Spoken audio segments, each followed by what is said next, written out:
Alam nyo, 900 yan babayaran nyo. Lahat ng nawalang club kayo paparado sa bawal para hindi kayo nalalagyan ng ganyan. Kahit na, kakasama kayo, ang dami nyo. Sa'yo nakita, bibitbit. Yan na yung binaklas. Yung binaklas na yan o yung ano to? Ito na yung ginawa na yung club, yung club. Ah, yun na yung club, binaklas na nila.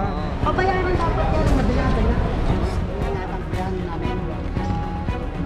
Kaya nga, ano na nakain mo at binaklas mo.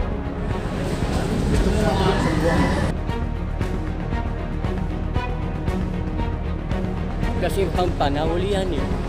Dispatch yung OBR. Ano ba ito? Nahuli. Nahuli pa, nakita nung enforcer na nasa ilalim ng lang.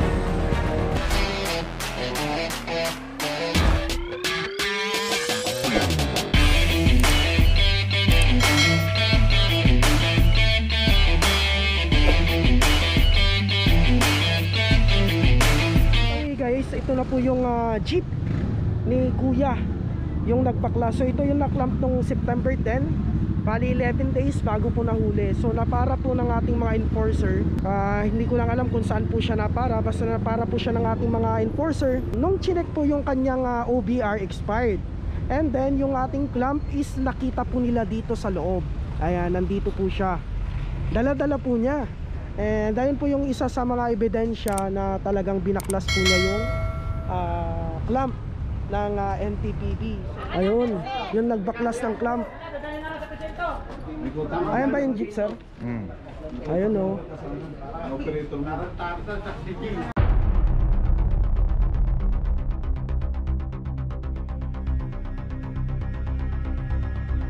Si Kuya pala yung nagbaklas ng clamp.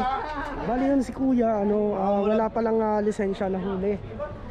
Ngayon, siya rin pala yung nagbaklas ng clamp nung nakaraan na araw. Ikaw yung nagdala ng club? Pinursa yan. Diba? Nasira. Alam nyo, 900 yan babayaran nyo. Lahat ng nawalang club kayo okay, kasi paparado sa bawal para hindi kayo nalalagyan ng ganyan. Kahit na, kakasama kayo, ang dami nyo. Sa'yo nakita, kumibit-bit. Diba? Hindi nyo alam, pinicture ako ng malapitan. Okay, yung video ng barangay. Hindi nyo naisip yun. Yung mga CCTV na yung mga biglang. Bakit ginawa nyo pa yan? Oo. 900 lang yung babayaran nyo. Pwede Pwede rin naman kayong makiusap, hindi yung diba? Pwede pa ganyan. yung sabihin nyo lang, PUJ kami. PUJ, nabiyahe ng kami. konsiderasyon. Diba, dinidiscount kayo nun. Hindi mo kaya ako driver. Hindi man ako driver niya nung kuna yan. Kaya nga, nga, pero kasama ka niya. Kasama ka dyan, Ha? hindi ka driver.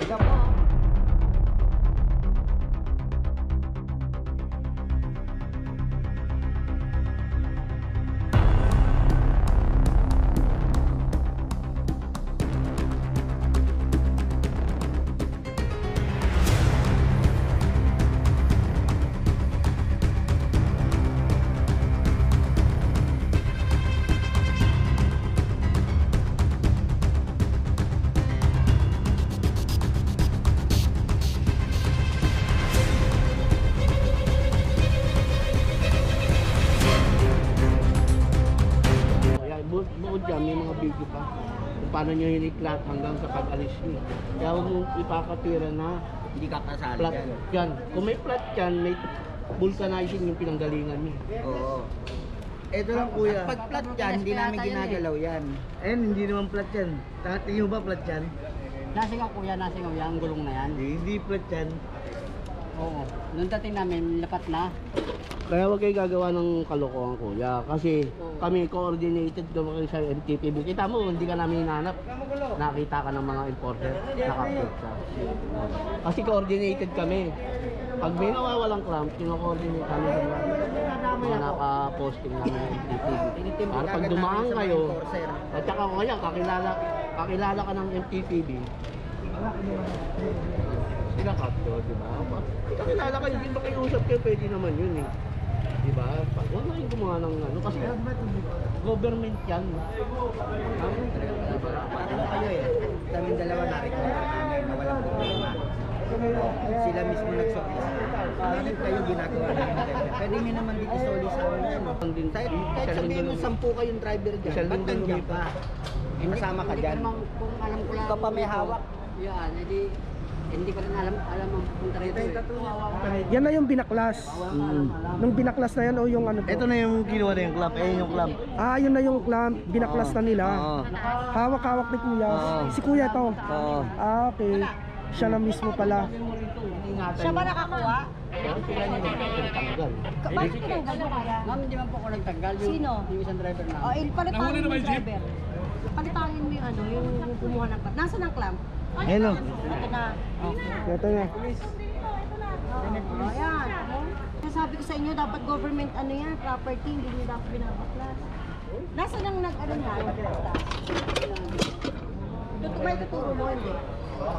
Hindi, pwede kong pupunta dito yun. Hindi pupunta dito yun, ituro mo. Kasama ka. Ano yung mga pulis, sandali lang ako sabi ng chairman. Pabayaran dapat yan, madala-dala. Alam mo ba kuya, pwede kayong ano, pwede kayo kulong. Kasi government property yan. Hindi nyo dapat binabaklas yan. Maniwala ka. Hindi man ako nagbakas ko ganyan eh. Kaya nga, kahit nga, pag talaga natin ganun-ganun, kasama ka pa rin, andun ka pa rin. Di ba? Marinarya na yung DT. Masabot ka pa rin yan nung binaklas yan. Dapat pinigilan mo. Ganun mo yun. Alam mo, nilalabas mo rin yun. Uy, baka umagal. Dalawa kami driver dyan. O kaya nga, katulad yan. Ano nga, mo, di sa inyo, iba, doon sa siyempre ibubuntong yan, doon sa nagmamaneho. Ibig na magkano lang ang babayaran nyo, mas trinipli, Iniingatan ko yan namin sa loob ng jeep. Kaya nga, ano nakain mo at binaklas nyo? Kaklampo sa ano, bibiyay daw siya. Hindi nyo dapat binabaklas. Kasi yan, gobyerno yan eh. Pag may-ari gobyerno. Magaling pagbaklas eh. Ngayon, dalawa lang yan. Pakukulong ka o babayaran nyo yung club na yan. Kasi hindi pwede ganyan. Wala. Eh dapat ay hold talaga yan. Ngayon, dapat yan, palabasin yung ano. Kung ganyan nangyari, wala kayong dala eh. Yung ba yun? Madadala ka. Pinaklas na namin yung aking kasama ko. Iningatan ko po namin yung ganyan yung lamping na yan. Kasama ka, sabi mo dito. Pupunta mo yung operator mo. Kasi ang sa batas, 1 month imprisonment plus 1,000. Plus penalty na yun ang batas. 1 month imprisonment plus 1,000 plus penalty nung clock. Ngayon kung nasira yan, babayaran mo 22,000 yan, 23,000 yan. Ito na lang. Ano naman? Saka yan, kahit binaklas ng aking kasama, Dahil yan huwag pwede mo lang ulitin kasi isipin mo 900 lang, makukulong ka sa buwan. Gusto mo makulong? Ganito. Bayaran mo yung ano, LT. ha? Penalty. Plus 900, 1,900. Tinanggal ko yung pressure mo. So, bayaran mo? Wala. hindi pupunta ko yung aking driver. Sige. Ha? Puntahan mo, naka-iba naman yung susi mo. Nandito kay Kuya. Kasi yung pang nahuli yan eh. Dispard yung OBR. Ano ba ito? Impound na? Nahuli. Huli talaga yun. Nahuli. Nahuli pa, nakita nung ng enforcer na nasa ilalim ng clam. Pinakita. Kaya impound din siya, expired ang OBR niyo. Hindi, yung OBR. Oh, expired. Oh. Plus 1,000. Ma'am, Plus 1,000. Magkano na? 3-4. 3-4. Garden lane marking siya, oh. Expired ang OBR mo. Unregistered ito pa. Tinanggal ko na yung violation mo rito. Yung penalty na lang na 1,500. Puro tawad na kayo ginawa ko. Tanggalin ko na rin yung 1 month prison mo. Dahil yung driver kayo, nakakawa ko sa inyo. Ha? Yan, basta. Babayaran na ay 3-4. 3-4 sa